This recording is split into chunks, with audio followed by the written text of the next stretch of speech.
जागते रहो।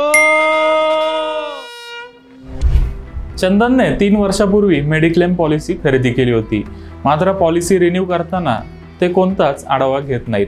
चंदन प्रमाणेच जर तुम्ही देखील तुमच्या मेडिक्लेम पॉलिसीचं अशा प्रकारे रिन्यूअल करत असाल तर तुम्ही खूप मोठी चूक करताय। नवीन पॉलिसी खरेदी करताना आपण जेवढी माहिती घेतो, जेवढा रिसर्च करतो, तेवढी माहिती आपण पॉलिसी रिन्यू करताना घेत नाही।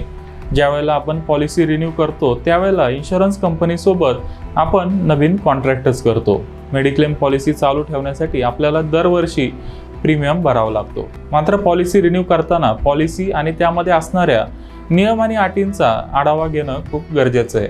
पॉलिसी घेताना आपली जी गरज होती ती कालांतराने बदलू शकते, त्यामुळे आपल्या पॉलिसीमध्ये सर्व गरजा पूर्ण होतील का त्याची खात्री करूनच पॉलिसी रिन्यू केली पाहिजे। तसेच इन्शुरन्स कंपनीने पॉलिसीमधील नियम आणि अटींमध्ये काही बदल केलेत का ते बघणं देखील तितकंच महत्त्वाचं आहे। चंदन यांनी 5 लाख रुपये असणारी फॅमिली फ्लोटर पॉलिसी घेतली आहे। त्यासाठी ते दरवर्षी 20,000 रुपयाचा प्रीमियम भरतात। ही पॉलिसी रिन्यू करताना त्यांनी पुन्हा एकदा मार्केटमध्ये असणाऱ्या इतर कंपन्यांच्या प्लॅन बरोबर तुलना करायला पाहिजे। तेवढ्याच पैशात इतर कंपन्या जर जास्त कव्हर आणि सुविधा देत असतील तर ते पॉलिसी पोर्ट करू शकतात।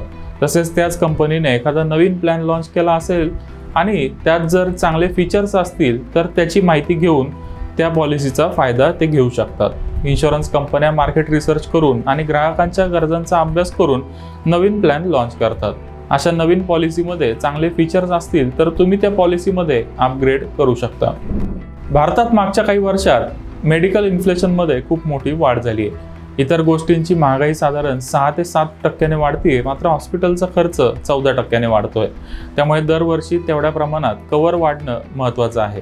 यासाठी आपल्या पॉलिसीमध्ये नो क्लेम बोनस आणि रिस्टोरेशनचा किती लाभ मिळतोय हे प्रत्येक पॉलिसी होल्डरने बघितलंच पाहिजे। आपल्या पॉलिसीपेक्षा इतर कंपन्यांच्या प्लॅनमध्ये जर जास्त लाभ मिळत असेल तर आपल्याला पॉलिसी पोर्ट करण्याचा निर्णय घ्यावा लागेल।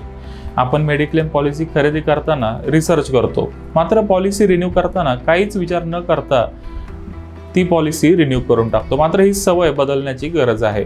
लोकांच्या लाईफस्टाईलमध्ये झपाट्याने बदल होतोय, त्यामुळे नवीन आजारांचं प्रमाणही वाढतंय। मेडिकल फील्डमध्ये अनेक नवीन शोध लागतात, नवीन टेक्नॉलॉजी लॉन्च होत आहेत। त्यामुळे मेडिक्लेम पॉलिसी अपग्रेड करणं तितकंच गरजेचं आहे।